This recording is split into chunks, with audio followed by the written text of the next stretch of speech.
Cierre. Deje de presentar y vuelve otra vez.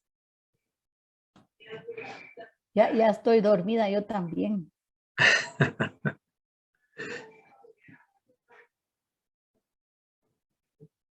Muy bien. Bueno, vamos a empezar con esta parte. Tal vez voy a cortar la canción por cuestiones de tiempo, ¿oyeron? A ver.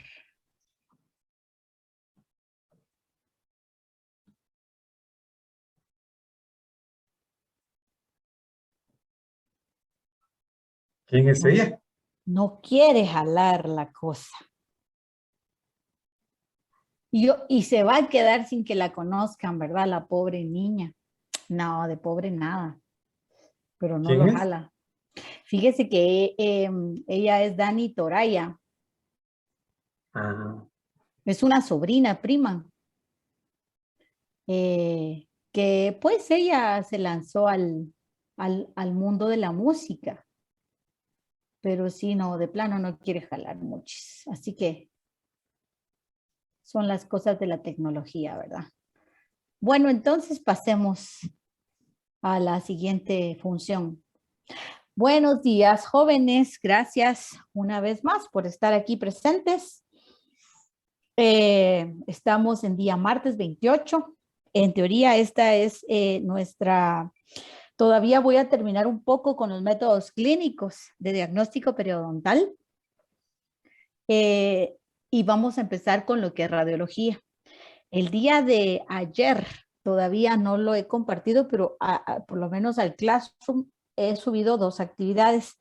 Subimos la tarea de la cual hablamos el día de ayer, que consiste en 3 actividades y cada actividad se va a ponderar por 100 puntos. Estos 100 puntos van a ser promediados dentro de la zona que está distribuida para nuestro parcial. Y luego la segunda actividad de la cual ya vamos a hablar más adelante, que es con respecto al diagnóstico de radiología periodontal. Entonces el día de ayer nos habíamos quedado en esta parte de la diapositiva, hablando de lo que eran los abscesos como lesiones agudas periodontales, que bueno, que muchas veces se nos pueden escapar. Si miramos en esta fotografía, posiblemente la paciente no tenía signos inflamatorios tan notorios. Sin embargo, presentaba un dolor que se irradiaba en toda su rama anterior, inferior, y que pues venía porque el odontólogo que la había tratado anteriormente, pues lo que le había hecho era un tratamiento de canales. Creo que aquí se puede esbozar un poquito, posiblemente la caries radicular que él detectó, lo obturó. Aún así, no, esto ya está súper hipercontaminado porque nunca se selló con gutapercha, pero quedó expuesto a la cavidad oral. Eso no está bien, no es correcto. Debe ser sellado esto. Y pues observamos, ¿verdad? Después del sondeo que periodontalmente definitivamente todas estas piezas con movilidad dental y bolsas profundas lo que presentaban eran pues condiciones de absceso, ¿verdad? No recuerdo, ella llegó de emergencia, realmente no recuerdo tampoco su estado sistémico, pero creo que estas eran las únicas piezas que estaban presentes en su arcada inferior. Muy bien. De esto aquí, pues como estamos hablando de lo que es el sondeo, el sondeo, ¿verdad? El sondaje y el surco gingival, tenemos, por lo que hemos visto, el conocimiento de que pues son 3 los fluidos que emanan del surco o de la bolsa periodontal. Estamos hablando del fluido crevicular, que este nunca va a dejar de fluir aún en un periodonto saludable. Lo que sí es que puede crecer en situaciones de inflamación.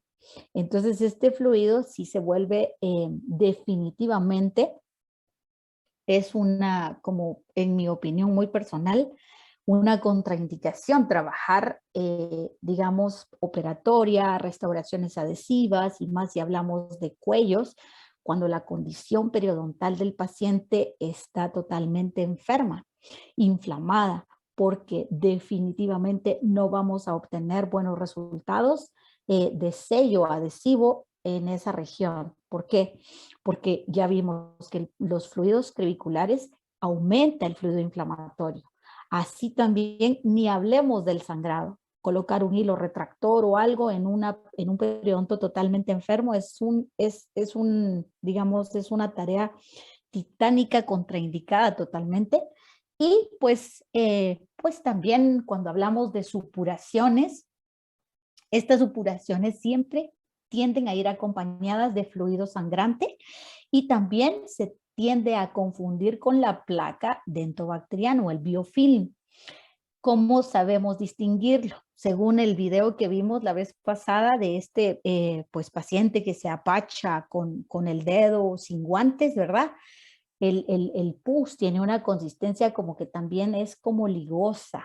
Entonces aquí podemos diferenciar que nunca vamos a encontrar un flujo, ya sea de pus sangrado o fluido crevicular, auténticamente solito. Siempre casi va a ir acompañado de estos signos también inflamatorios. La presencia de pus es la que tal vez pues se obvia en los casos. Generalmente pues hay sangrado y fluido inflamatorio. Tenemos que hacer ver también que la presencia de pus o material purulento no siempre va de acuerdo a lo que es un absceso. Acordémonos que un absceso es una colección localizada de pus que se produce a tan gran modo que no fluye tan fácil y por eso se hace la lesión. Pero aún así hay bolsas periodontales que pueden tener material purulento incluido. Lo único es que este pus va fluyendo poco a poco y eso es lo que uno a veces le hace ver al paciente que no tiene ni idea del grado de contaminación que tiene en su boca. El paciente es tan delicado con muchas otras cosas, o somos tan delicados nosotros, incluyéndonos con lavar los aditamentos, desinfectar y todo, y no sabemos la cantidad de bacterias, de material, de microorganismos dañinos y periodontopáticos que una enfermedad periodontal, que un paciente con enfermedad periodontal puede tener. Entonces, es bien importante hacérselo ver al paciente para que él mismo sienta, digamos, esa conciencia y pues con eso ya nos ayude también a colaborar con el tratamiento. Durante el tiempo también se habló de esta, en las clases del doctor López, pues se habló de lo que es el sangrado al sondeo y también pues es un parámetro que la nueva clasificación lo está poniendo para determinar un caso real de gingivitis. Es decir, que si el paciente, yo sondeo en toda la boca y no encuentro más que unos puntos que no van más allá del 10% que sangran, esto no se considera como una gingivitis, ¿sí? Se considera como un paciente con sitios sangrantes, pero no con una gingivitis. ¿Y qué nos dice entonces a nosotros la nueva propuesta del workshop del 2017 y de la clasificación que se propone? Pues nos dice aquí, vamos a ver, este es un cuadro que yo hice poniendo ejemplos, ¿sí? Entonces, en este caso, ponemos acá nosotros, suponiendo que en la media todos tenemos 28 piezas, sin tomar en cuenta las cordales, ¿sí? Que es el promedio más o menos de un paciente que se presenta con todas sus piezas presentes, exceptuando las cordales. Por cada pieza que yo tenga presente, yo voy a registrar 6 sitios. Ya sea para sondeo periodontal o sangrado. Y esto lleva a que son 3 sitios por el lado bucal y 3 sitios por el lado lingual o palatal. Si yo multiplico 6 por 28 me da un total de 168 sitios a evaluar. Entonces, esto me dice que mi 100% son 168 sitios, ¿verdad? Entonces yo puedo ver que en mi sondaje yo encontré 10 sitios o encontré 20 sitios o encontré 30 sitios y 50 sitios. Esto lo pongo como un ejemplo. Y al hacer mi regla de 3, yo digo, bueno, si el paciente tiene 168 sitios y yo encontré 50 sitios, esto me va a dar aquí 50% dividido 168 me da un total de 29.76% de sitios sangrantes. Esto, ¿qué me dice la literatura? Dice que si es más o igual a un 10%, el paciente ya es un caso de gingivitis. Entonces, esto significa que el paciente si tiene 168 sitios, con 20 sitios que aparezcan sangrantes, el paciente ya tiene un 11.90 sitios sangrantes. Ya es un caso de gingivitis. Si tengo 10 sitios, esto me da un 5.95, pues definitivamente va a ser un caso, pues siempre para terapia de higiene bucal y todo, pero en sí es un paciente con sitios sangrantes. Por favor, cualquier duda me interrumpen. Aquí no voy a abarcar yo mucho tiempo porque la verdad es que vamos en la corrida. Esto solo demuestro yo y hago ver que si bien la presencia de sangrado, si la logramos ver por acá, al después del sondear hay pequeños puntos de sangrado, en sí esto me va a determinar prioritariamente una presencia de inflamación, ¿sí? Inflamación. Pero muchas veces podemos caer en que nosotros sondeando digamos, la cantidad de sangrado del paciente, con esto ya ponemos que lo llevamos a que es una gingivitis severa, ¿verdad? O llevamos a que el caso está más complicado y ya sabemos, como hemos visto en los casos anteriores, que esto no es así. El sangrado me dice que hay un estado de posible enfermedad periodontal, inflamación en sí. Gingivitis es lo que me dicta a mí que definitivamente el signo más notorio de la inflamación, de la presencia de inflamación y por ende de gingivitis, pero nunca me va a dictar la gravedad del estado periodontal, ¿sí? Como ya lo hemos visto. Esto es lo único que quería recalcar. Y con esto, pues ya vamos en encía, surco y ahora vamos con piezas dentarias. De las piezas dentarias, lo más importante que quiero recalcar es la movilidad dentaria. Entonces, en este caso, nosotros pues tenemos algún punto vamos a ver aquí lo que es, esto es sondeo, ¿verdad? Sondeo periodontal. Perdón, voy a quitar aquí el volumen porque es la música. Miremos el sondeo corrido, la cantidad de sangrado en todos los puntos, la presencia de furcaciones y bolsas periodontales. Aquí es con una sonda de Williams, ¿verdad? Pero definitivamente, pues hay algo que molesta al paciente. En este caso, medimos la movilidad dental y logramos ver aquí una movilidad en una pieza con 2 raíces, ¿verdad? Entonces, posiblemente un absceso que aquí también se combina con mucho tejido, pero hay molestia en el paciente. Entonces, esto nos lleva a nosotros a saber que varios métodos para medir la movilidad. Si ustedes vieron en el video, en este caso, a mí en lo personal me gusta el dedo instrumento, dedo mango instrumento, me gusta ese método. Otros preferirán este que está aquí a la derecha, que es instrumento. O sea, ya sea que le dé vuelta mi sonda, le dé vuelta mi mango del espejo para tocar las piezas dentarias y sentir esa movilidad. A mí en lo personal me gusta el método instrumento-dedo, ¿verdad? Pero ambos métodos son aceptables. ¿Qué tenemos que decir de la movilidad? Para esto, pues yo tengo un caso desde el noviembre del 2013, es un caso que llegó no por voluntad propia, pero es un caso que tampoco tengo un registro grande porque ya van a ver la situación de esta paciente. Es una paciente fémina de 35 años y en cierta forma presenta obesidad. Ella se presenta al consultorio no por una voluntad propia, sino porque su hermana la lleva. La hermana llega por referencia de enfermedad periodontal. O sea, esta hermana era de un biotipo, un fenotipo periodontal bastante delgado, una tendencia a una enfermedad periodontal con bolsas bastante marcadas, digamos, podría decir yo que estaba en un estadio 2 de enfermedad periodontal, ¿sí? No con furcas ni nada, pero una tendencia, tomando en cuenta la edad, ¿verdad? Que ella pues no llegaba ni siquiera a tal vez no pasaba de los 35 años, porque esta es la hermana mayor. Entonces ella habrá tenido tal vez unos sus 30 años.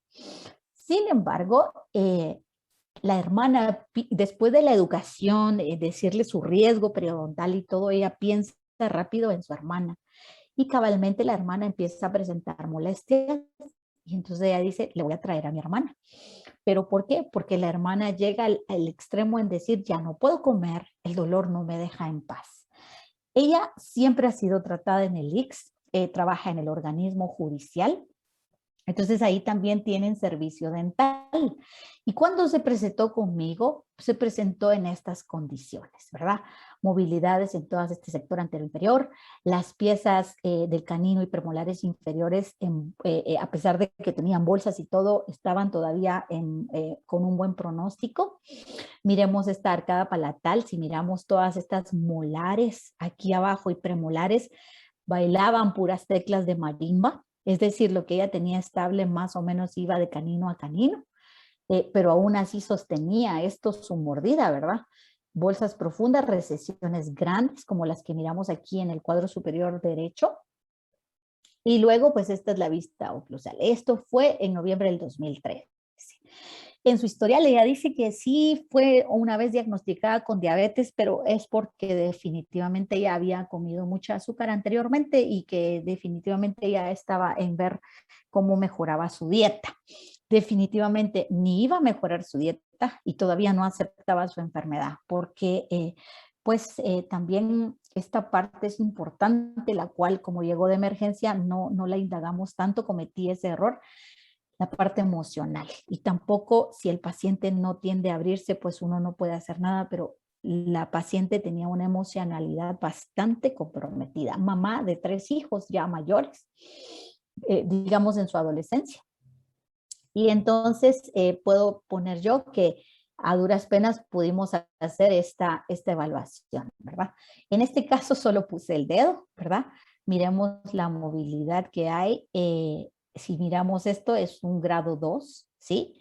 Yo voy a determinar, según, hay muchas clasificaciones de movilidad dentaria, ¿sí? Pero la que nosotros utilizamos se basa, y está en el documento, se basa en 4 tipos de movilidades. Movilidad 0. La movilidad 0 es aquella que tomamos como la movilidad fisiológica, la que toda pieza dentaria tiene y que se percibe mayormente a nivel de los anteroinferiores o de las piezas unirradiculares, porque más cuando a veces nos tendemos a pasar hilo dental o algo y decimos, mire, me quedaron los dientes flojos, pero es solo porque siento esa sensación. Pero esa movilidad es la fisiológica que me permite el ligamento periodontal, ¿verdad? Que es amortiguación entre hueso y diente que el ligamento periodontal me permite tener. La movilidad 1, en la clasificación que ponemos en el documento, pues es esa movilidad que va más allá, que va bamboleándose dentro del perímetro de 1 milímetro, ¿sí? 1 milímetro acá y la pieza se mueve en ese perímetro. También tengo que evaluar, por eso me gusta a mí el dedo a veces, porque la resistencia de la pieza a esa movilidad. Si la pieza se mueve por sí sola o se mueve todo el complejo que todavía queda periodontal, ¿verdad? La movilidad 2 es aquella que se mueve bucodistalmente, pero va más allá de ese milímetro, se mueve más allá del rango del milímetro. Y la movilidad 3 es la movilidad máxima, donde la pieza, además de moverse más de ese rango de 1 milímetro, también tiene movimientos verticales, ¿verdad? De intrusión y extrusión, y también baila para todos lados. Si miramos, esto fue en noviembre del 2013. La paciente definitivamente no era una paciente para extraer piezas de cajón porque su estado de salud, de condición sistémica era malo.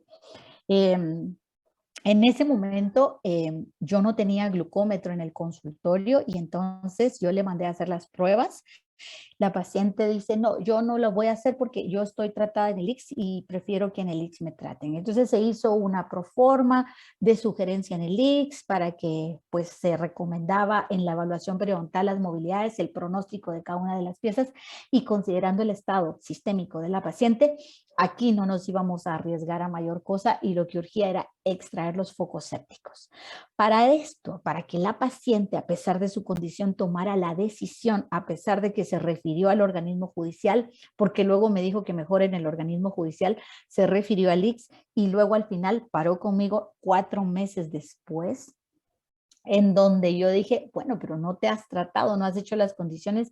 Entonces evalué que definitivamente la paciente tenía algo mucho más. Entonces se dieron antibióticos profilácticos, se trató de ver sus condiciones de glicemia, pero estas no iban a bajar. Tenía casi 200 de glicemia, ¿verdad? Pero en este caso, pues se arriesga uno, ¿verdad? Se arriesga y dice uno, no va a bajar. Y en este caso, los focos sépticos van a empeorar. Sabemos que la condición de la diabetes es un compromiso de doble vía. Entonces, la pusimos con 2 gramos de antibiótico profiláctico y después 3 días después con tratamiento.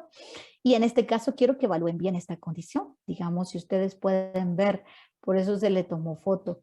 Miremos esta condición de pieza, ¿sí? Aquí no existe sangrado, no existe nada. Es decir, esta pieza estaba flotando solo por un pellejito, ¿sí? Miremos todas estas condiciones, la contaminación que hay, las bolsas y la recesión que venían acá y esta que estaba adherida al tejido en sí del tejido conectivo, solo por estas puntitas. Aquí podemos ver que esta estaba adherida solo por esta punta. Y aquí se conjuntaba en sí todo lo que es el trauma. Aquí en teoría debería de haber hueso en esta región furcal. Estaba pues ahí sí que contaminado con todo este tejido inflamatorio. Entonces aquí sí se decidió de hacer una terapia de emergencia, ¿verdad? Y por supuesto, para darle resguardo a la paciente, mandar a hacer unas prótesis inmediatas. Con esto la paciente se quitó el dolor, se quitó la infección, suturamos también porque se tuvo que cerrar, se le puso ahí gel foam y se fue la paciente con sus prótesis inmediatas, las cuales también se estuvieron en rebase con acondicionador hasta que estuvieron bien y se recomendaba la prótesis definitiva. Pero esta paciente nunca regresó. Después de que se rebasaron, se decía que eran prótesis, se sintió bien, nunca regresó hasta en julio del 2017, que regresa en esta condición. ¿Sí? Todo lo que habíamos considerado como estable ya no es estable. Si miran ustedes aquí, la paciente pues tiene todavía su prótesis inmediata inferior de lo que se le trató y pues viene en esta condición, ¿verdad?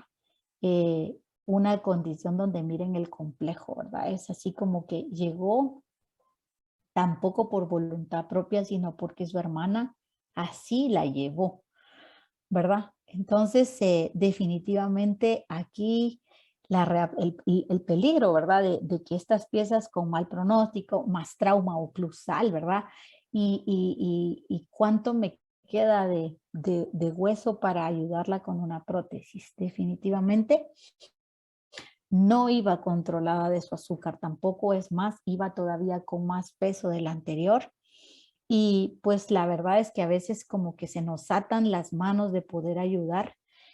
Yo soy mera enojona en estos casos, pero no me enojo con el paciente, sino que me enojo, bueno, sí me enojo con la situación porque el paciente no sabe lo que luego va a sufrir, o sea, la consecuencia de lo que uno avisora, de lo que uno avisa, y la consecuencia que a sus 37 años ella ya es sedéntula total con una tabla o un reborde alveolar que casi es plano.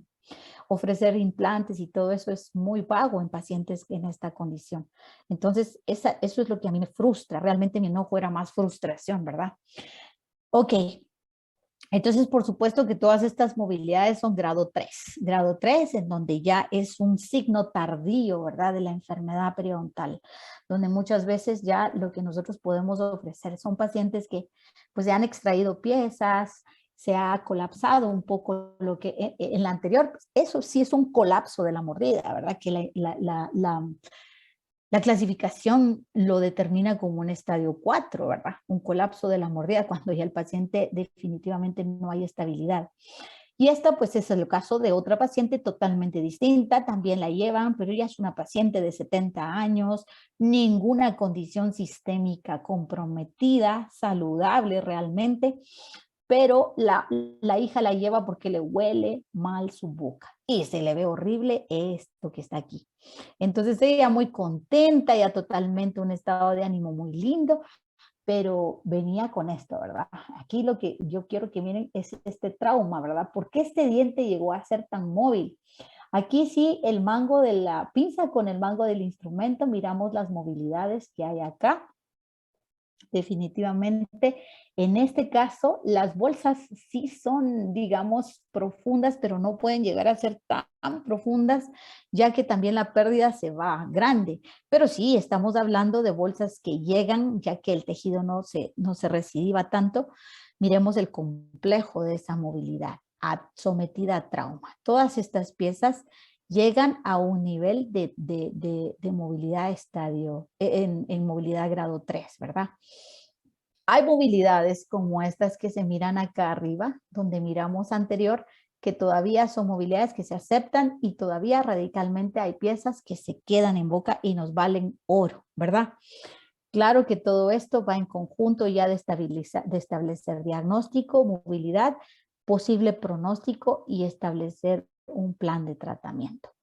Entonces, en este caso son movilidades donde el paciente ya se vuelve motivo de consulta, pero si nosotros miramos cuánto le queda a esta paciente, el temor del paciente es grande porque sabe que aquí ya no hay mucho para hacer. Esto es el colapso de la mordida y esta es buena, esta tiene movilidad 1, es una pieza buena todavía, aún con las condiciones que nos faltaría ver, ¿verdad? Lesiones furcales, radiografías, para completar lo que yo puedo agregar en la terapia y ofrecer que quede en la pieza en boca. En este caso, estas piezas posteriores no tenían lesión furcal y la movilidad aún así se puede considerar que nos ayuda. Y aún así un resto que tenía por ahí también se queda porque aquí hay que rescatar lo más que nosotros podamos. Entonces, preguntas hasta aquí, vamos bien, ¿verdad? Vamos bien, chicos, no se me han dormido. Yo sé que están desayunando y que tienen la boca llena. No, todo bien. Ok, gracias, Jorge. Entonces, pues también es una paciente sometida a un tratamiento de ortodoncia, entre comillas, ¿verdad? No desconozco yo cuál era su estado previo a su estado bucal previo, ¿verdad? Pero a veces también los pacientes podemos cometer el pecado de decir, mire, es que ¿por qué tanto tiempo? Yo quiero que sea más rápido. No, definitivamente alguien que ofrece una ortodoncia rápida no puede concebirse. Por lo menos la ortodoncia no dura menos de un mes, de un año o año y medio, lo mínimo, porque los movimientos tienen que ser sostenidos. Digamos, ella pues era postortodoncia, llega a que se le haga su tratamiento periodontal y se le vean caries y todo, y pues en sus radiografías se logra detectar, bueno, antes de las radiografías pues hay un hallazgo clínico que nos aflige porque esta paciente tiene 22 años. Miremos aquí, de una vez voy a aprovechar a ver aquí lo que es el ensanchamiento del ligamento periodontal, la falta de la lámina dura a nivel de todo el alveolo, que muchas veces la reabsorción de estas raíces en sus ápices, ¿verdad? Que como les digo, para todos los que tenemos ortodoncia o tuvimos ortodoncia, a veces son hallazgos que encontramos cuando ustedes mismos se van a hacer son sometidos a ser pacientes, ¿verdad? Cuando los ingresamos como parejas y encontramos sus raíces chiquitillas, ¿verdad? Entonces, a veces se da este punto, pero el problema es que esta paciente ya había terminado su ortodoncia más o menos, tal vez unos, no recuerdo, pero sí por lo menos 6 meses mínimo, ya era rato. Y sin embargo se presenta de esta forma, ¿verdad? Entonces en su evaluación uno mira y mira estas movilidades, ¿verdad?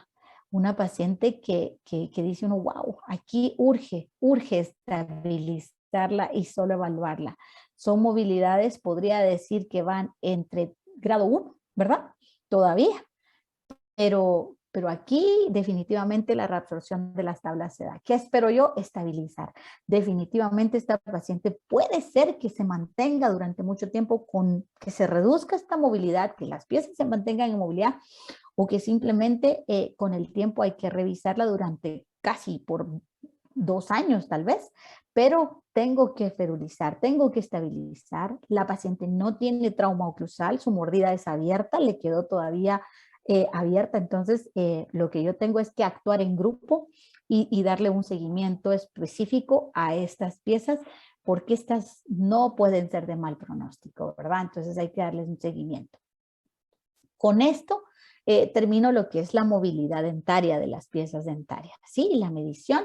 Si ustedes miran, aquí usé el mango de la sonda periodontal y el mango del espejo, ¿verdad? Pero todo lo que sea para ustedes poder ver bien, esto es, y se le dice al paciente, ¿verdad? Que ahí va a haber necesidad de hacer alguna ferulización, no tan firme, pero posiblemente sí con un, pues yo a veces uso lo que es la caña de pescar, que es más gruesa, para que no quede tan firme, o el alambrito más trenzado, más fino de ortodoncia. Y hay que estarla controlando por lo menos cada mes, cada 2 meses, solo para ver y darle un seguimiento radiográfico. Cuando yo vea el cambio radiográfico, entonces vamos a poder ir soltando la ferulización poco a poco. Y esto nos da en menos de 6 meses, ¿verdad? Ahora, piezas dentarias. Si hay preguntas, todo bien, ¿verdad? Está bien, no hay dudas. Tal vez las dudas surgen cuando ya pues empecemos a ver pacientes, ¿verdad? O en su boca incluso, ¿verdad? Sus condiciones bucales. Cuando ustedes ya se examinen en la tarea, van a encontrar cositas que van a ser curiosas, ¿verdad? Y ahí pueden plantear ustedes sus preguntas. Piezas dentarias, atrición, básicamente, pues miremos estas fotografías, hablan por sí solas. Hay una atrición fisiológica y hay una atrición patológica. Anteriormente, una atrición patológica específicamente con este señor, Fernando Regalado, pues es un paciente simpático, con una estabilidad periodontal increíble, pero lo que pasa es que él antes dice que se echaba sus traguitos y él tendía a morder vidrio. Él mordía los pedazos de vidrio. Entonces esa era su maña. Dice que bendito sea Dios, pues ya no sigue siendo alcohólico, ¿verdad? Porque esto no para, no se cura, pero ya no toma. Él es abstemio. Y pues queda esta secuela, ¿verdad? De esta atrición severa, porque se llamaría básicamente conjunto con todo esto que él tendía a morder, ¿verdad? Que también por ello puede ser combinado con una lesión de erosiones dentales.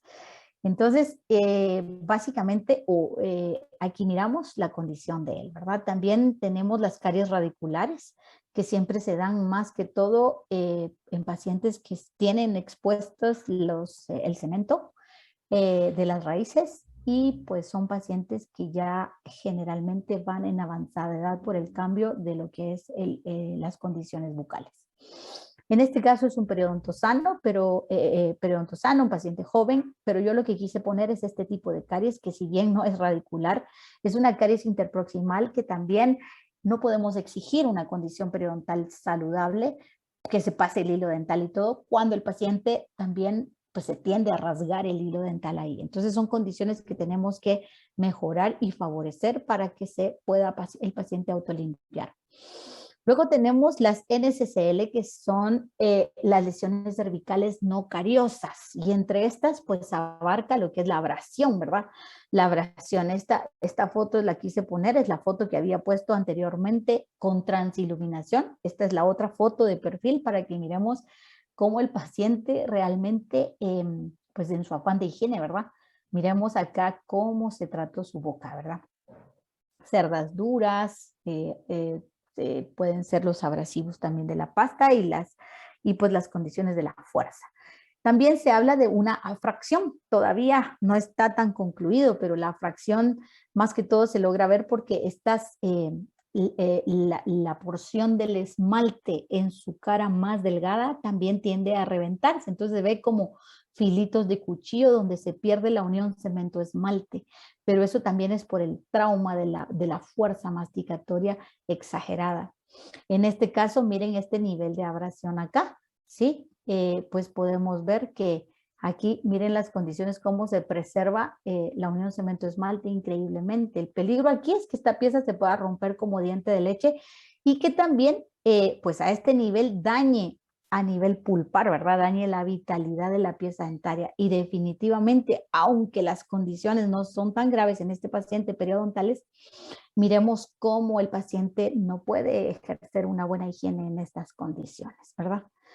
Y la erosión. La erosión es una de las partes también que se toma como estas lesiones no cariosas, cervicales no cariosas, pues que están asociadas a puramente condiciones de alteración en el pH, ¿verdad? Donde generalmente la ingesta de ácidos, ¿verdad? Manejan un pH ácido en la saliva, la ingesta de limón, y también los pacientes que padecen de bulimia o que toman muchos sus tragos, es decir, regurgitan a cada rato. Solo que estas lesiones se identifican más a nivel lingual, más que todo de lo que es el paladar, ¿verdad? Porque la lengua protege a veces muy bien todo lo que son las inferiores, no así las superiores cuando el vómito va hacia afuera o los ácidos se regurgitan, ¿verdad? Entonces, con esto estamos hablando de fracción a fracción y erosión. Y las manchas negras, las manchas también son importantes porque es nuestra obligación eliminar las manchas negras extrínsecas durante el tratamiento periodontal, ¿sí? Para devolver al paciente esa superficie pulida, sostenible, y advertir que definitivamente el diente no se mancha en sí solo, se mancha el cálculo, el sarro, la placa que se adhiere al diente, ¿sí? Entonces estas manchas están adheridas no precisamente al diente limpio, sino se adhieren a la placa madura o cálculo que está adherida a la pieza dentaria. Y por eso, pues son eliminables, ¿verdad? Las causas son varias, pero generalmente sí hay unas bacterias cromóticas, bueno, que forman estos en sus desechos depósitos. A veces van asociadas a pacientes que son bajo riesgo de caries, ¿verdad? Y también están las manchas intrínsecas, pero con estas ya es más que todo a nivel estético. Factores irritantes. Aquí lo único que quiero aclarar solo es esto, el sondeo, ¿verdad? Ya hablamos de la sonda periodontal, hablamos de los distintos usos de la sonda periodontal, que de hecho ustedes están usando su sonda periodontal a nivel de prostodoncia y a nivel de operatoria para hacer mediciones de profundidad de la cavidad, de la profundidad de los cortes que ustedes hacen. Pues bueno, el otro instrumento clave pues es el explorador. El explorador es el instrumento bajo que muchas veces podemos buscar esos factores irritantes que están presentes en nuestra cavidad bucal. Y estos factores irritantes son todos esos factores que me alteran la condición de mi periodonto y que no me favorecen a una mejora, a pesar de que ya mejoré mi cepillado, mejoré mi técnica y bajé mis índices de placa. Los factores irritantes no tan fácilmente, si no movemos y no removemos estos factores irritantes, entonces no tendremos buenos resultados, a pesar de que el paciente ya aplicó su terapia. Entonces, en este caso, yo quiero que miremos, perdón, aquí, quito mi voz.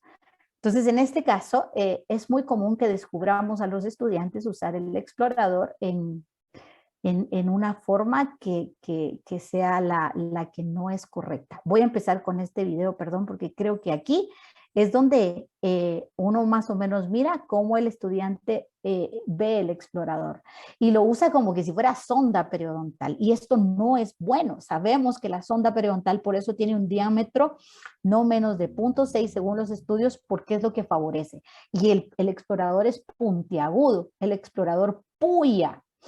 Y miremos cómo lo está usando aquí el practicante.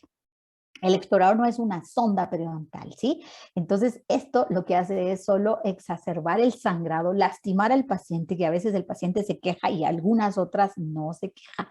Entonces, en este caso, tendremos que regresar a explicar que el explorador es un instrumento que se debe de usar con la punta hacia la superficie del diente, de forma acostada, sube y baja sobre la unión cemento-esmalte o sobre donde está, para ir buscando cualquier brinco, salto. Recordemos que el cálculo en sí tiene un borde superior, un borde inferior. Las restauraciones sobrecontorneadas o una resina, pónganle, si tiene un escalón, va a ser descubierto en las radiografías, o clínicamente voy a sentir el salto solamente a la hora de subir el explorador en este caso. Entonces, esta es la forma adecuada de utilizar el explorador y de buscar, digamos, factores irritantes o cálculos que puedan quedar. Generalmente, en mi caso personal, yo prefiero usar el explorador. Claro que por eso pedimos un explorador, que entre exploradores también hay exploradores gruesos, ¿verdad? Por ejemplo, el del ejemplo es el grueso que tenía el estudiante, que casi la sonda periodontal es más delgada. Pero los exploradores que son de marca, ¿verdad? Reconocida y que tienen un control de estándar, son exploradores delgados y nos permite palpar muy bien y palpar y sentir ese salto que hasta el paciente dice, me recuerdo muy bien un paciente que íbamos buscando, que el paciente levantaba la mano, ay, porque él sentía el ping, ping de su brinco, o sea, todo ese sonido que se transmite por el hueso, el paciente lo sentía.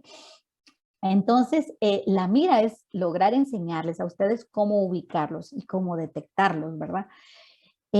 Por eso, en algunos casos, cuando hay papilas presentes, yo prefiero usar el explorador. Cuando la recesión ya es mucha y las bolsas son profundas, donde el explorador no llega, definitivamente ahí pues usamos lo que es la sonda periodontal. Ambos instrumentos sirven con el mismo fin para buscar esos factores irritantes. Y con esto termino. Quiero que se ubiquen en este canino, pieza 22. Miremos cómo miramos acá, ¿sí? No voy a preguntar porque se tardan mucho en responder, son muy tímidos ustedes, pero solo los guío. Quiero que pongan acá. Digamos, en este caso, miramos un periodonto, digamos, un contorno de la encía adherida, que es, pues, no hay recesiones, no que se vislumbren, ¿verdad? Miremos el color. No es un color rojo cereza, ¿sí? Pero sin embargo, sí hay algunos cambios de color notorios que podrían caer en algo así como de lo cianótico, ¿verdad? Entonces estoy ante un paciente probablemente adulto, un paciente que tiene cambios de esa encía que definitivamente no me dan una encía totalmente saludable. Vamos con la pieza 22, sigamos viéndola acá. Indico con el explorador y aquí hicimos un cambio donde ya se muestra esta parte oscura aquí del canino. Claro que está en todo, ¿verdad? Pero yo quiero que se enfoquen aquí en esta parte. ¿Sí? Logramos ver aquí algo oscuro que muchas veces se percibe.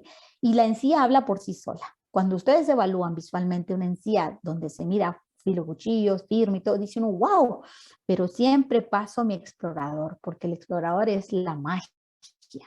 Voy cambiando aquí, ya mi explorador se mete y retrae lo que es la encía marginal, ¿sí? Retrae lo que es la encía libre y miramos aquí el aparecimiento de un cálculo, ¿sí? Estos cálculos son antiguos. ¿Por qué? Porque no son cálculos blancos, son cálculos negros y por lo tanto se traslucen a través aún de un biotipo que se mira o de un fenotipo que se mira grueso. Entonces, esto es la clave, ¿verdad? La clave de la exploración.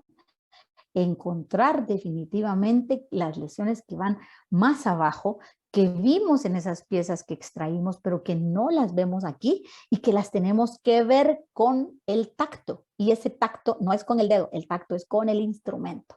Y entonces ahí va la cureta ya para remover el cálculo. La metodología para remover y extraer, esa la vamos a ver ya en tratamiento durante la instrumentación, ¿verdad? Pero con esto aquí termino la parte de lo que es en sí los métodos clínicos. ¿Cómo vamos? Pregunto, ¿cómo estamos?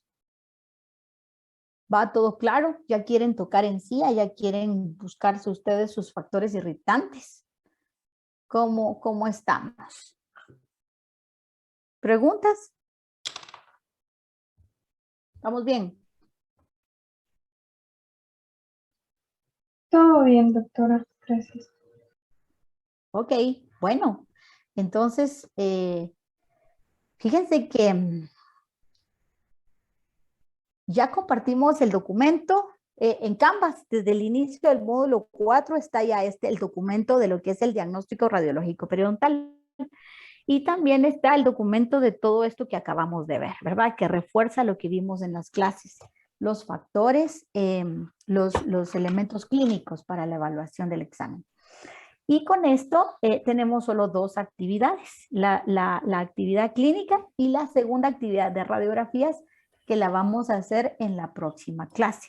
Hablamos con la doctora Fortuny y ella amablemente me dijo, está bien, se damos un periodo más para no robar ya tiempo de su tiempo de no clase, ¿verdad? Porque sabemos que ese tiempo está demasiado saturado.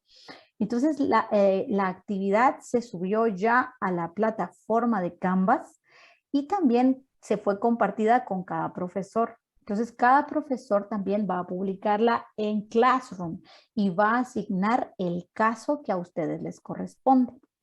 En la plataforma fue subida el link con los 7 casos.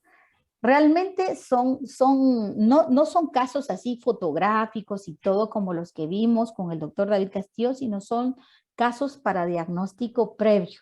Es decir, contienen radiografías, contienen la ficha de fase 4 y la historia médica y odontológica anterior. Esto es lo único que queremos que ustedes busquen, es decir, que busquen los datos generales, que vean su historia médica, su historia odontológica y de eso hagan un comentario y analicen. Paciente de 20 años, y ya vamos a hablar. Y bueno, toma estos medicamentos, yo creo que este sí, indagando, sí puede tener injerencia, tengo que tomar en cuenta que toma esto para su... Y ese es el análisis que queremos que haga. Luego de eso, vamos a analizar sus radiografías y el diagnóstico que ya está dado para que ustedes ejerzan su juicio crítico con respecto a lo que observan. Claro que estamos en etapa de aprendizaje, pero algo tienen que expresarse, algo tienen que manifestarse y eso es lo que nosotros queremos escuchar de ustedes. Ok, entonces aquí empezamos con la interpretación radiológica periodontal. Entonces voy esbozando rápidamente todo lo que es, que ya una vez vimos el examen clínico, pues tengo que ayudarme y auxiliarme con este recurso que es la radiografía. Mi pregunta sería, desde hace ya varios años, siempre periodoncia se adelantaba un poco a radiología de diagnóstico, pero ya desde hace más o menos unos 3 años se bajó radiología al segundo año. Entonces mi pregunta sería para la general, ustedes, ¿cómo van en su diagnóstico en radiografía, en sus clases de radiología, con el doctor Piloña y la doctora Marlene, creo yo, y la doctora Brenda López? ¿Ya recibieron ustedes todo lo que son posición de radiografía? ¿Saben cuál es derecha? ¿Saben cuál es izquierda? ¿Saben lo que es? Ellos también creo que abarcan un poco de diagnóstico periodontal. Pregunto, ¿cómo van? ¿Alguien que me pueda ayudar en eso? Vamos, chicos.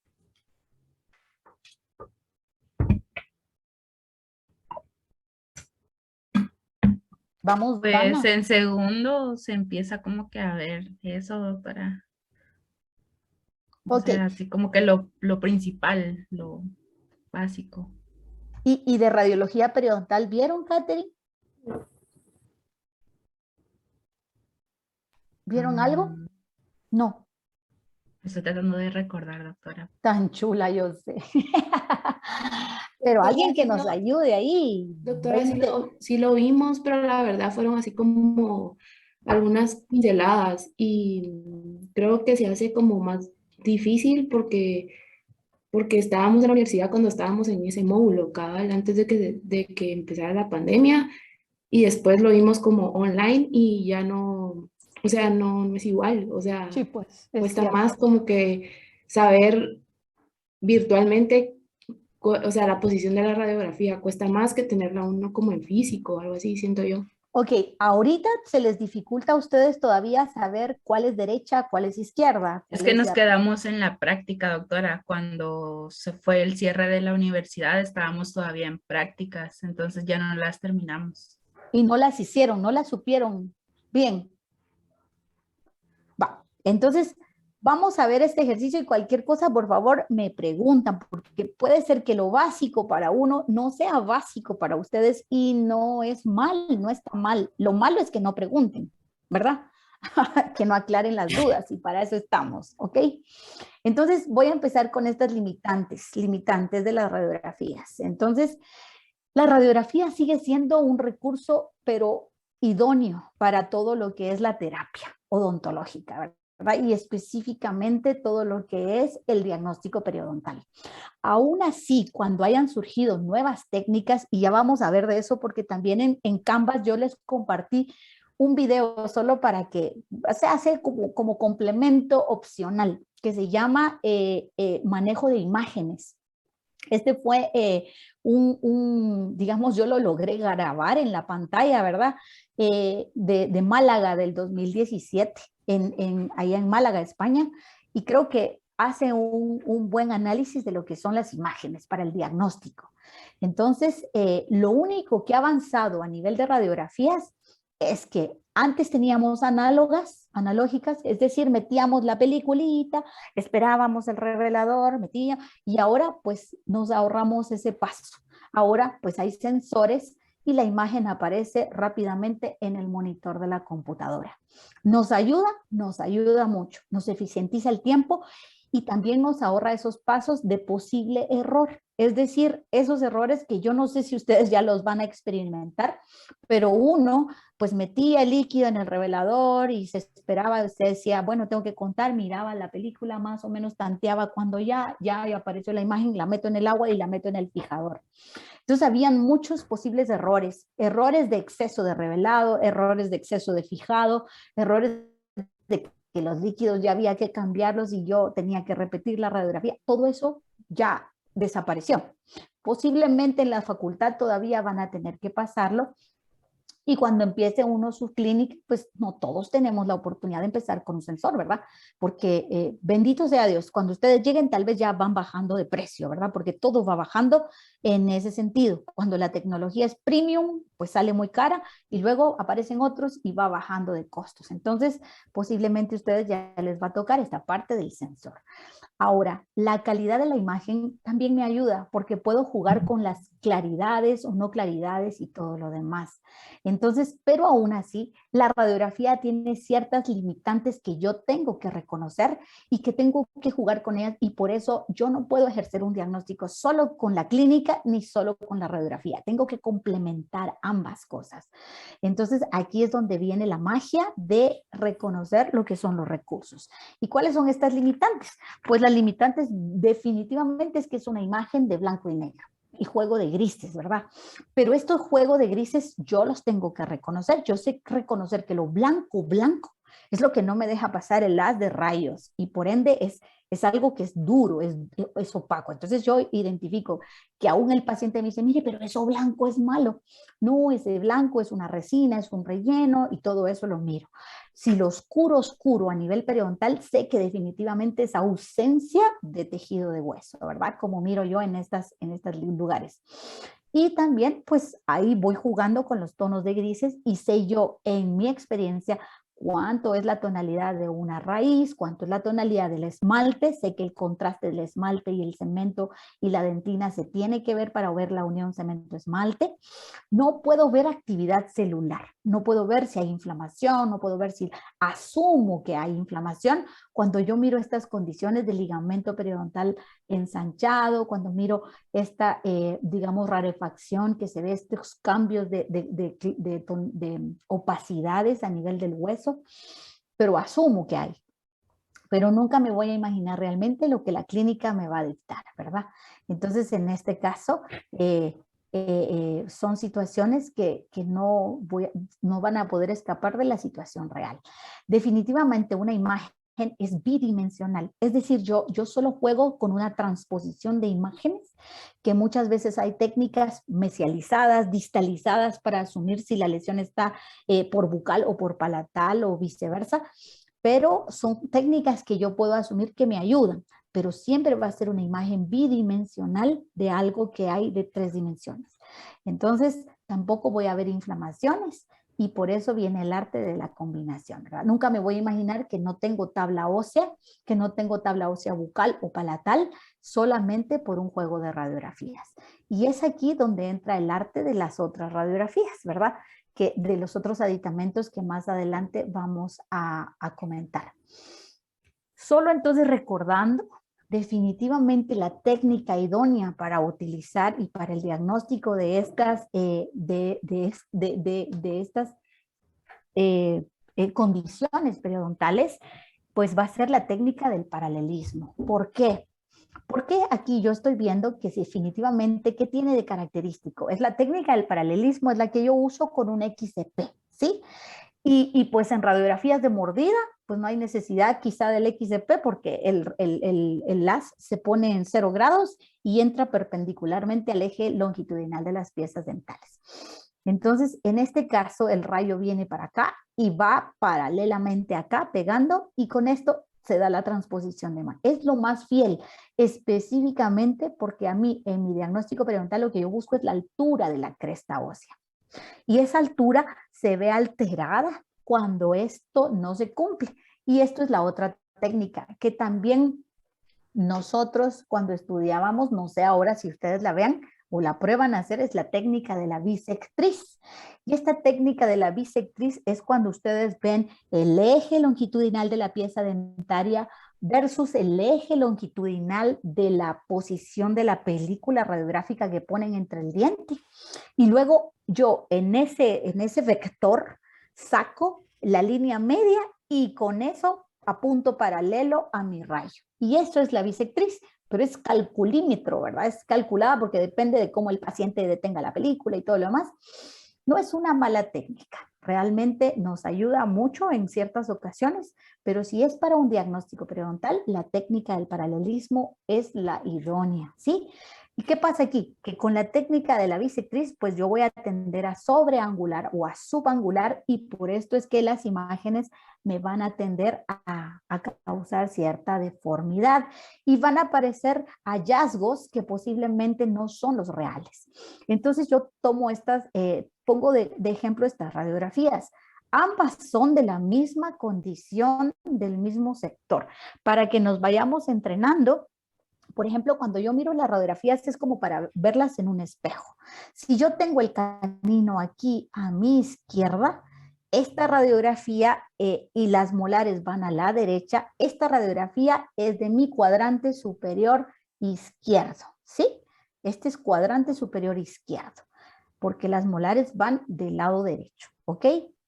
Normalmente, pues, a ustedes los ponían a buscar ese punto guía, ¿verdad?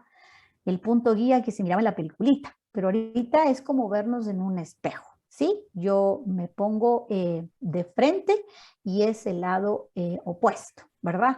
Es el lado, todo lo que está a mi izquierda va a ser derecho y todo lo que está a mi derecha va a ser izquierdo.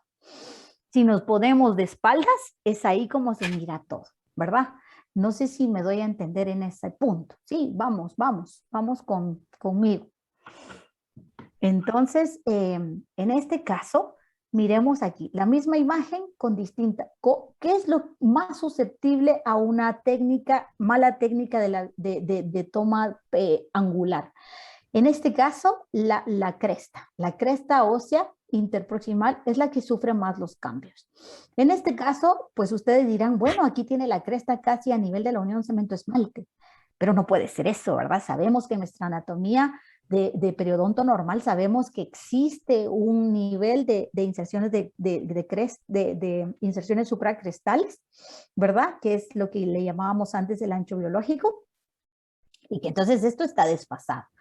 Y por ende, aquí, esta es con técnica paralela, y entonces yo ya veo que aquí sí se ve mi laminadura, se ve una altura de lo que dijimos que la altura ósea tiene que estar más o menos a 1 o 2 milímetros mínimo de lo que es la unión cemento-esmalte.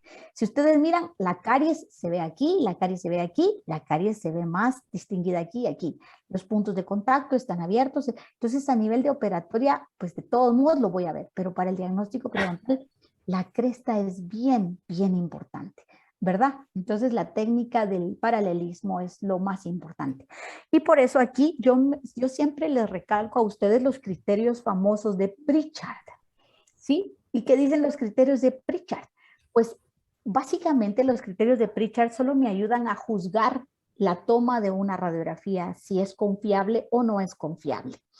Y los criterios son 4, son simples, no son difíciles. Número 1, Pritchard dice que para una buena radiografía tengo que tener puntos de contacto abiertos, ¿sí? Esto se cumple siempre y cuando el paciente no tenga apiñamiento dentario. Es decir, no me pueden exigir a mí que abra todos los puntos de contacto en una toma si tengo piezas en malposición dentaria, ¿sí? Número 2, y tal vez es la más clave, ¿verdad? Que cúspides bucales y linguales coincidan, de manera que yo vea pisos pulpares coincidiendo, y esto me va a detallar el paralelismo real de que la técnica es buena. Por ejemplo, miremos aquí, miremos esta de abajo. Aquí las cúspides coinciden prácticamente, significa que el rayo entró paralelo al eje longitudinal de estas piezas dentarias. Entonces, esta altura de la cresta que tengo yo aquí es confiable, es buena. Los puntos de contacto están abiertas, y el tercer criterio de Pritchard viene siendo que yo pueda ver la diferencia entre lo que es el esmalte y el cemento o dentina. Es decir, que yo pueda divisar muy bien esta unión cemento-esmalte. ¿Por qué? Porque es el parámetro para medir yo distancias, ¿verdad? Y estos tres criterios son los que Pritchard me dice si es confiable o no es confiable la radiografía. Ok, miremos aquí, esta de en medio. ¿Es confiable o no es confiable? Ah, pero esto que ustedes miran de distorsión, digamos, esta cúspide que está aquí, que ni siquiera puedo definir yo si es la bucal o lingual, porque no lo puedo definir, solo hay criterios, ¿verdad? Pero ahorita, digamos, esto de distorsión es lo que voy a ver yo aquí de distorsión, ¿sí? Pero también tengo que ver que esta pieza definitivamente, posiblemente, es una pieza que está en mal posición, puede estar inclinada hacia bucal o hacia lingual, y por eso nunca, Luna, cállese, perdón, por eso es que nunca me va a dar una coincidencia por la malposición dentaria, ¿verdad? Entonces, perdón,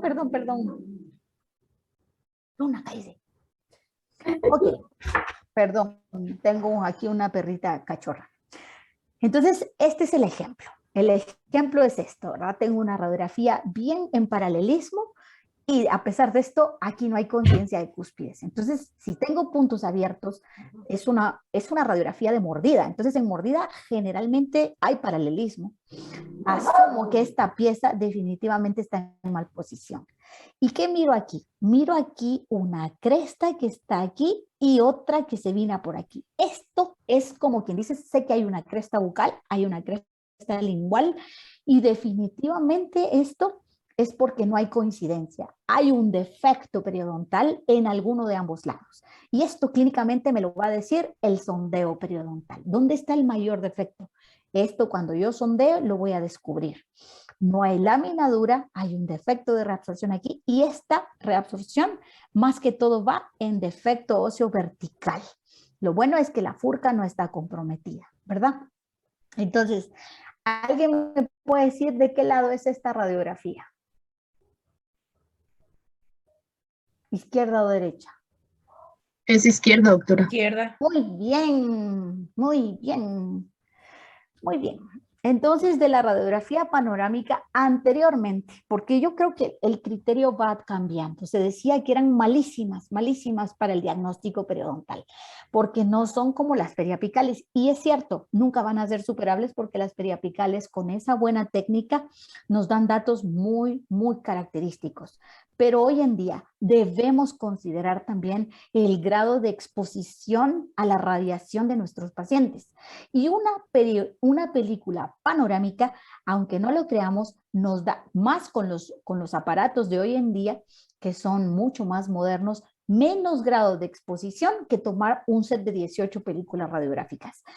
Ahora, digamos la tendencia a dónde va, a tomar panorámicas, evaluar la panorámica y decidir cuáles exactamente son las que voy a tomar periapicales en este paciente, ¿verdad?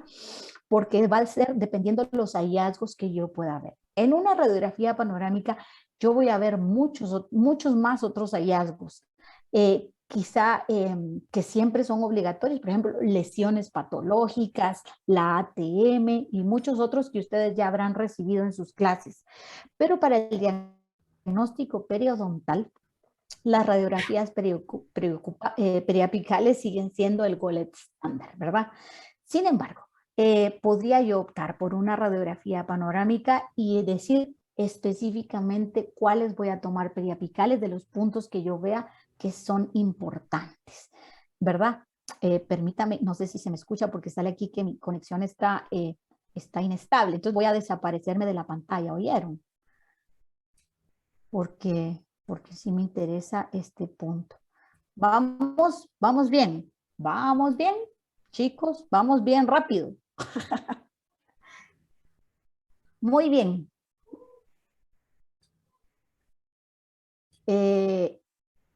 Voy a ver aquí. Ok, entonces en este caso, como vemos aquí, ya hablábamos de estas panorámicas, ¿verdad? No voy a agotar esto. Esto es unas radiografías de sustracciones, son radiografías digitales que nos hacen ver a veces los cambios que hay en el paciente, pero esto ahorita no es tan importante. ¿Qué estructuras vamos a evaluar? Estos 4. Todo está en el documento. Hueso alveolar, espacio de ligamento. No miramos el ligamento, miramos el espacio del ligamento, miramos la raíz y los factores irritantes, ¿sí? Entonces, de la lámina dura, pues ya se vio, ¿verdad? Que es esa línea opaca, densa. No siempre es la misma en todos los pacientes. Conforme vayamos teniendo la experiencia de ver varias radiografías, vamos a entender que muchos pacientes van a tener una lámina gruesa más densa, más gruesa, una lámina dura más gruesa y dura, más opaca, y otros van a tenerla un poquito más ralita, pero siempre va a ser opaca y definida. Esto va a depender, claro, del grado también de lo que es la densidad de hueso del paciente, ¿verdad? Entonces, esta lámina, si está en estado normal, va a ser continua, y si no está en estado de enfermedad, si está en estado de enfermedad, va a ser discontinua. Se va a interrumpir. Y esto vuelvo otra vez al ejemplo acá. ¿Cómo tengo que verla?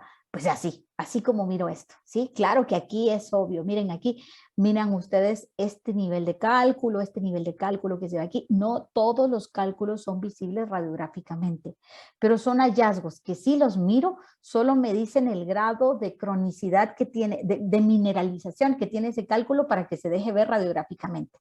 Puede ser que estas piezas tengan cálculos, pero no las veo, pero posiblemente no están tan mineralizados como estos que están aquí y que aparecen acá. Solo el hecho de ver cálculos a nivel del cemento, ¿verdad? Definitivamente es porque ya hay una pérdida de las inserciones, ¿verdad? Ya se migró. Y cuando yo revelo la cresta aquí, definitivamente se ve como que se está deshaciendo, como que se está desintegrando. Y eso es lo que es la reabsorción ósea. Auténtica desaparición y discontinuidad del ligamento, de la lámina dura, y pérdida de la altura de la cresta, que en este caso se percibe bastante avanzada, y en otros casos va a ser como esta, a pesar de que ya se ve la pérdida de la altura bastante marcada, ¿verdad? Y un esbozo aquí de inicio de furcación, ¿verdad? Pero esta furcación no se ve oscura absolutamente, solo se ve un cambio que yo veo, y aquí yo puedo esbozar, y de una vez agrego estos factores, este ensanchamiento, ¿verdad? Ensanchamiento del ligamento periodontal. Aquí se mira que definitivamente hay un ensanchamiento aquí y aquí. Por lo tanto, tendría que evaluar también esta pieza a ver si no tiene movilidad dentaria, al igual que estas condiciones que están acá, ¿sí? Miran esta translucencia que se ve aquí, o sea, este cambio de tonalidades de grises me dice que definitivamente ahí puedo determinar yo si en las radiografías hay actividad celular, no lo puedo determinar, pero sí puedo inferir que sí está activa la enfermedad periodontal por esta condición de... ¿Sí? Entonces, ¿a qué aspiramos nosotros cuando nosotros hagamos el tratamiento periodontal? ¿Aspiramos a que esta cresta suba hasta aquí? No, no vamos a poder hacerlo. El defecto ya es bastante grande, pero sí aspiro a detenerlo y a que se dé esa, digamos, regeneración propia del cuerpo y que se estabilice y se vuelva a formar una línea opaca, que es la lámina dura. Y por ende, ya el paciente también tenga tratamiento en casa.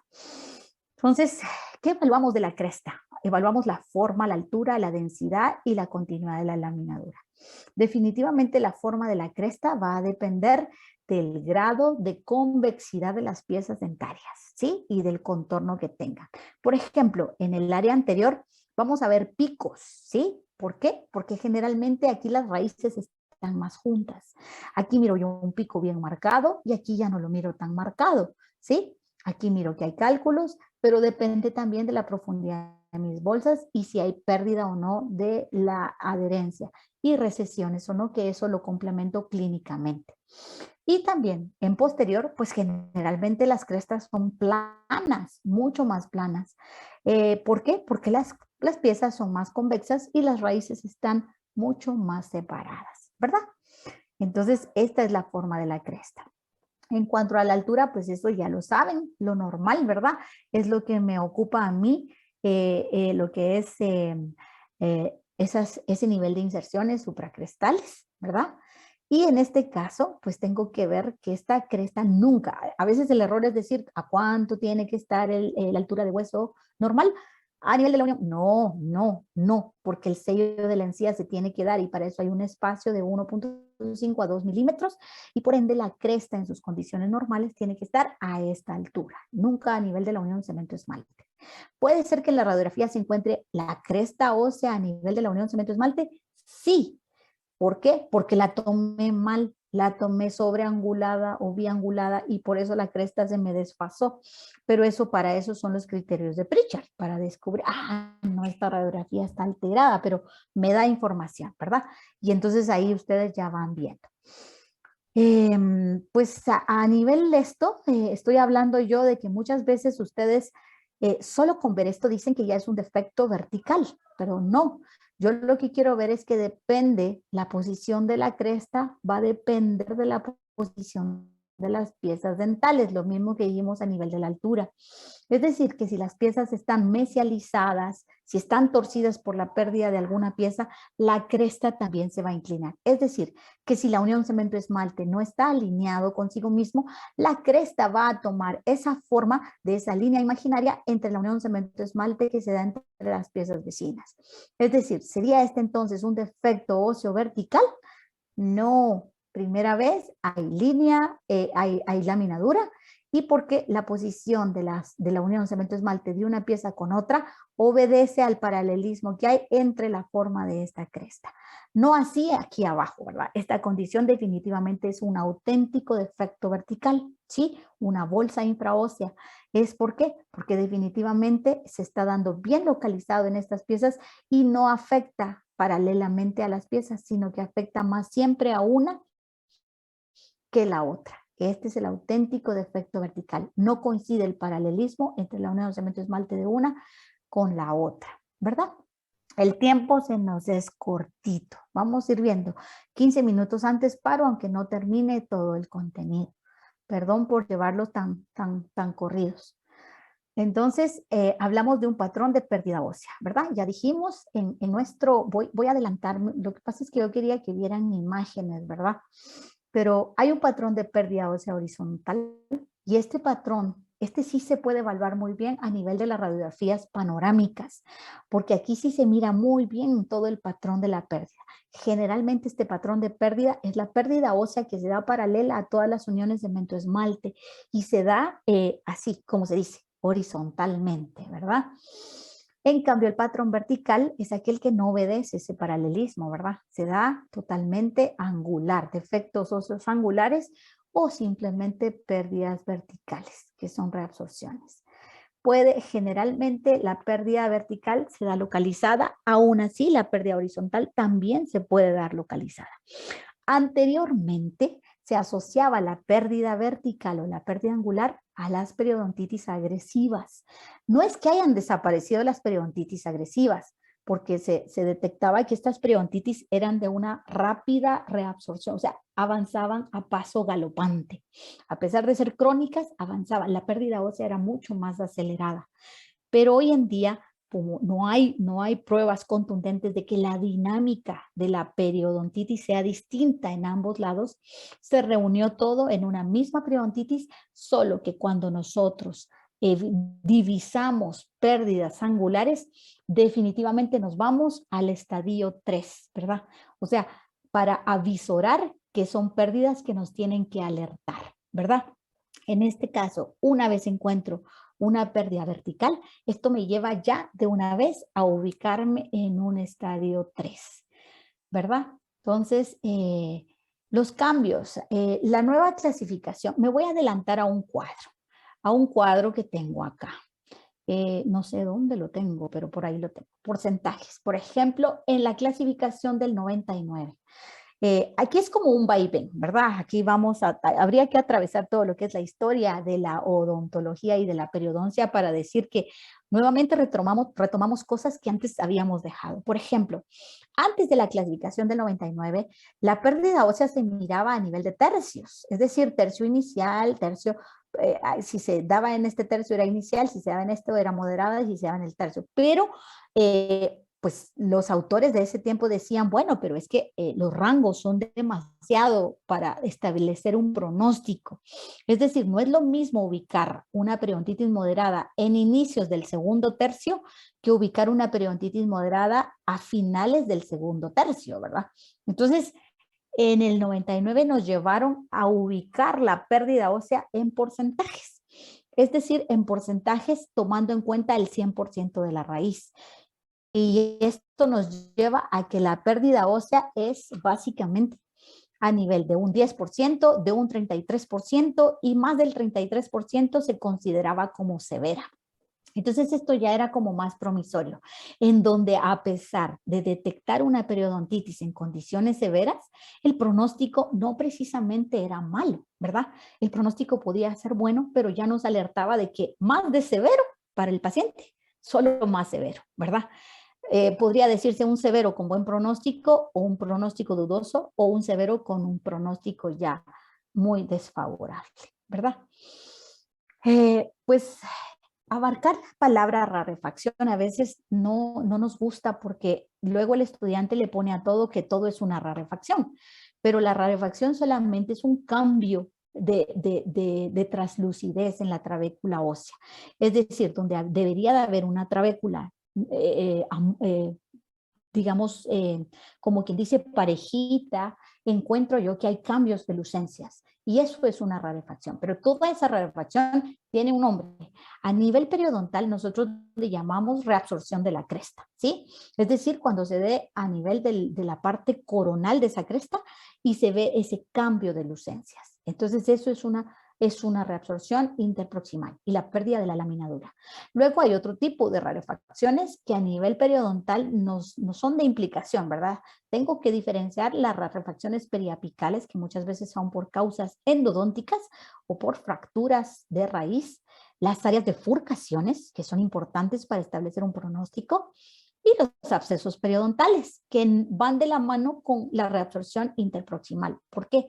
Porque a nivel radiográfico generalmente se van a divisar tal cual una reabsorción ósea, pero de un modo más como agresivo, ¿verdad? Un modo más acelerado. Y pues aquí están los ejemplos. Ok, me voy a ir más rapidito. Como vimos acá, no es lo mismo detectar una furca de este nivel que una furca de este nivel, donde todavía se ve alguna tabla por ahí. Esto es de mejor pronóstico que esto.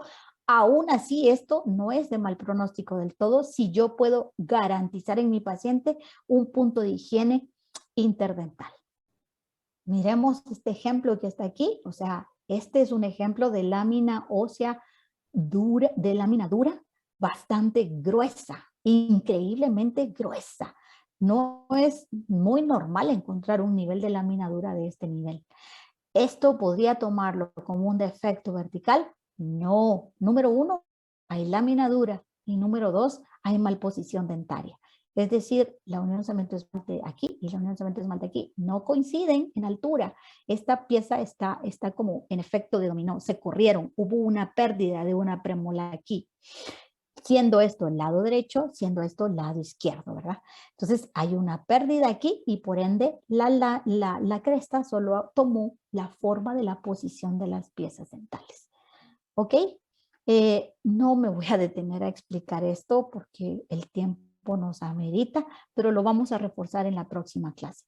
Y llego aquí, determinar el porcentaje de la pérdida ósea solo es un dato a considerar, ya que es muchos los otros factores que me llevan a determinar la severidad y la complejidad que nos ofrece la nueva clasificación. Entonces yo tomé los datos radiográficos. Claro que los datos nos llevan a todo lo demás clínico, pero a nivel radiográfico, como hablábamos acá, una pérdida ósea vertical ¿sí? De más de o igual a 3 milímetros, me ubica rápidamente en un estadio 3. Y de ahí, de 3 a 4, ¿sí? Cuando yo tengo una pérdida ósea del 15%, aquí ya no es un 10%, sino me manda un 15% rápido, esto me ubica en un estadio inicial. Es decir, aquí no voy a ubicar generalmente una pérdida de altura, pero lo único que voy a ubicar yo es una discontinuidad de la laminadura. Y con eso ya tengo yo para ubicar, conjunto con la presencia de bolsas periodontales. El estadio 2 me lleva ya a determinar que voy a una moderada, de un 15 a un 33%. Sigo conservando los porcentajes. Generalmente aquí se ubica un tercio coronal, ¿verdad? Es decir, esto abarca el tercio coronal, pero ubico hasta un 33%. Tomando en cuenta que más del 33%, esto ya se toma severo avanzada, que era lo que se tomaba antes, y afecta a los tercios medios y apicales, ¿sí? Entonces esto me ubica ya más o menos en los niveles de estadios. Tomando en cuenta que en sus etapas iniciales, si hay una reabsorción horizontal, pues esto me ubica en un estadio 1 y 2, siempre y cuando caiga en estos porcentajes de pérdida. Si tengo presencias verticales, esto más de 3 me lleva a esto, pero si tengo pérdidas horizontales que van más allá de este 33, también me ubica en estos estadios. El número de las piezas presentes, definitivamente aquí no lo tomamos en cuenta porque tiene que haber piezas presentes, pero en el estadio 3 y 4 con oclusión generalmente. Sí se considera el número de piezas perdidas, solo que si tienen que tener un historial de pérdida por causas periodontales. Pero en este caso estamos hablando de 10 pares de piezas ocluyendo, ¿verdad? Entonces tienen que estar en función de oclusión. Y luego acá el riesgo de pérdida, en el estadio 3, potencial riesgo de perder piezas, y aquí es potencial de perder la dentición completa, ¿verdad? Es ahí donde poco a poco nos vamos a ir puliendo, ¿verdad? Para todo esto es en base a la experiencia. No tengan pena ustedes de cometer sus errores, todos los hemos cometido y los seguimos cometiendo, ¿verdad? Para eso estamos nosotros los docentes, para ser guiadores. Entonces, el ligamento periodontal, así como lo vieron ustedes, en un promedio de 0.25 milímetros, miramos esto. En esto quisiera yo llevarlos a esta parte, ¿verdad? Esta es la paciente que tenía las movilidades que les mostré yo en los datos clínicos, y esta es la evidencia radiográfica. Miremos este ligamento.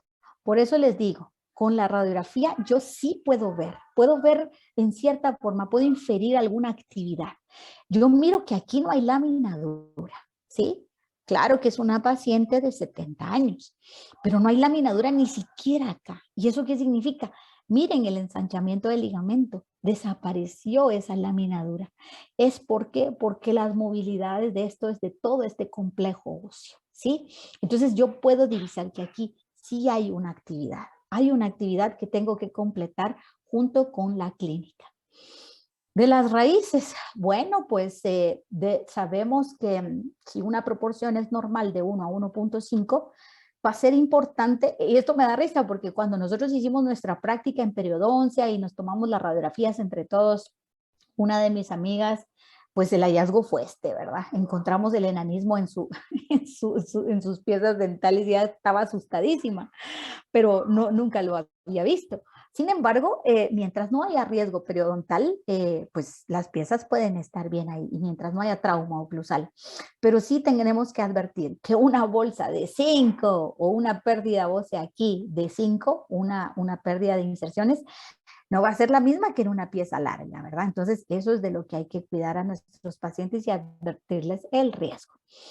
Luego hablamos de las reabsorciones externas, pero fíjense que esto tal vez hasta hoy se los doy, pero esto solo cuando ustedes lo encuentren en la clínica, tal vez van a surgir las dudas. Básicamente la reabsorción en superficie es cuando se da un trauma muy fuerte. Esta reabsorción viene siendo lo que se da en ortodoncia, como vimos la de la pacientita que tenía tratamientos ortodónticos y que pues le quedaron sus piezas en movilidad. En este caso, pues son hallazgos que se dan. El paciente generalmente no lo percibe a menos de que ya haya una movilidad muy seria, pero generalmente lo encontramos en los tratamientos. Lo que hay que ver es la vitalidad pulpar y que esto no avance, ¿verdad? Y que no estén en trauma.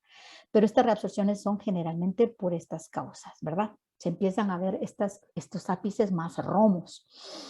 Luego también está la reabsorción radicular cervical. Esto muchas veces se confunde con una característica de las radiografías que se da en ese efecto cuando, no recuerdo ahorita cómo se llama, pero ese hundimiento que tienen las premolares en su parte interproximal a veces se puede confundir, pero todo esto tiene que ser corroborado radiográficamente.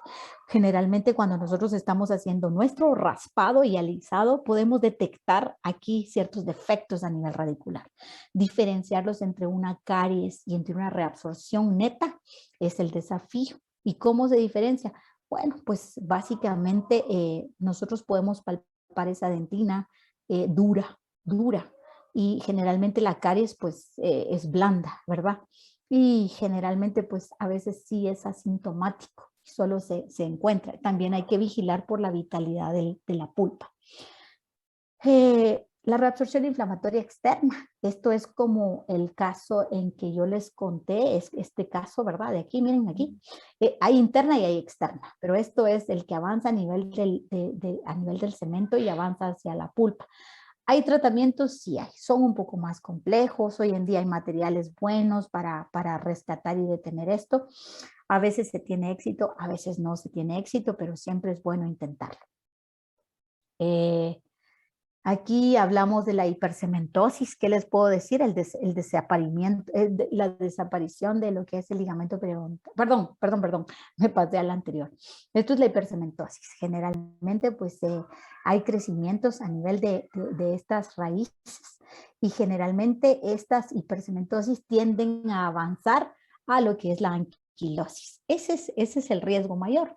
Hoy en día hay tratamientos que son como reimplantaciones dentarias. A veces se pierde una pieza, se tiene la cordal en buenas condiciones y se trasplanta. Tal vez no se usa mucho hoy en día este método porque tienen que haber muchos factores bien reunidos, pero puede usted agarrar la cordal y trasplantarla al lugar de la pieza que se va a extraer. Claro que hay muchos otros factores que tomar en cuenta. Se pueden leer estudios de esto, pero generalmente estas piezas van a tender número 1, hay que hacer tratamiento de canales, y número 2, tienden a tener esa anquilosis. Y piezas con muchos tratamientos con el tiempo, sometidas a mucho trauma, tienden también a anquilosarse. Son esas piezas que cuestan mucho a la hora de que se tengan que someter a extracción. Cuesta mucho porque si para una extracción lo que nos ayuda a nosotros y nos facilita es la presencia del ligamento periodontal. Y las fracturas verticales y horizontales son de injerencia y no son tomadas en cuenta como tratamiento, como una enfermedad periodontal. Es decir, en la definición de los casos, puede ser que nosotros sondeemos que este paciente llegue con un absceso, nosotros lo podemos confundir como un absceso periodontal, pero no. Cuando nosotros miramos y descubrimos que muchas veces estos pacientes lo que llevan, no se logra ver ahí, son fisuras verticales, que son por fracturas a nivel longitudinal de la raíz, y definitivamente eso, si bien afecta el periodonto, no se considera como casos de periodontitis, ¿verdad? Y de ahí de los factores irritantes, generalmente es importante hacer ver que no todos los cálculos son visibles en las radiografías, pero cuando son visibles, lo importante es ver dónde se ubican. Por ejemplo, miren aquí, este cálculo se ubica en todo el nivel de la raíz, es decir, la pérdida es considerable. Y si se ubican, pues también a ustedes les dice el nivel de lo que les va a costar eliminarlo, porque es el grado de mineralización que tienen las piezas. Muy bien, yo creo que me quedo hasta acá. ¿Y qué les iba a...? Ay, Dios, ya son las 11. Solo terminar con esto. Hoy en día se ofrece una herramienta diagnóstica bastante útil que se llama el CONBIM, ¿verdad? Es la tomografía computarizada. Si bien es una herramienta bastante buena, en el video que yo les mostré, pues está esta parte ¿en qué grado voy a someter a mi paciente? Porque esto sí es una consideración de bastante radiación. Entonces, generalmente son procesos utilizados más que todo para implantes dentales. Utilizarlas para un diagnóstico solo si realmente amerita un éxito o un riesgo en mejorar el tratamiento o las posibilidades de pronóstico de mi paciente o de tratamiento. Si no, no, la radiografía sigue siendo el elemento importante conjunto con la clínica dental.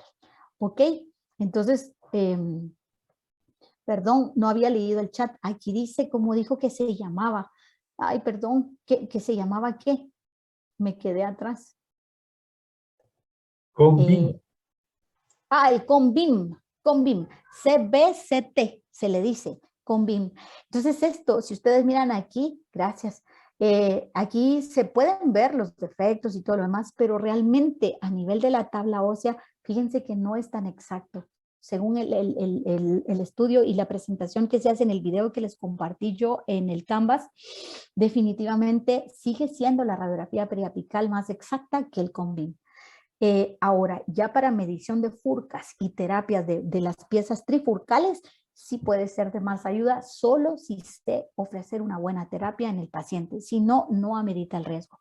El grado digamos, de radiación es todavía alta y generalmente todavía, si el médico es consciente, manda a hacer el CONVIM solo del área que le interesa. Es decir, de esa pieza dentaria, de ese cuadrante o de ese sextante incluso, ¿verdad?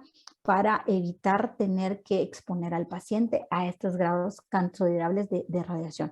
Muy bien, aquí me quedo yo.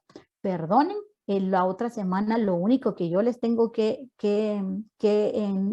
encargar es la lectura, si pueden. De todos modos es un documento que tienen a mano de su documento de radiología y vamos a hacer el ejercicio. Los doctores les van a asignar su caso.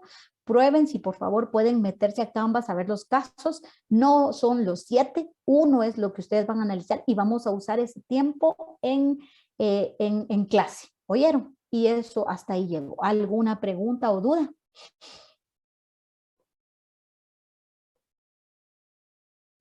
¿Están allí? ¿Están presentes? Creo que estamos bien, doctora. Sí, doctora, todo bien, gracias. Todo bien, doctora, gracias. Ay, tan chulas. Vaya, muy amables a ustedes por aguantarnos. Y pues ahorita ya les toca clase. Los esperamos entonces el próximo lunes, primero Dios, que tengan éxito en toda su semana. Y feliz Día del Niño. Recording stopped. Gracias, doctora. Gracias, Gracias, doctores. doctora. Gracias, doctora. Feliz día a Feliz ustedes. día, chicos. Feliz día. Gracias. Gracias, doctora. Feliz día. Feliz día a ustedes.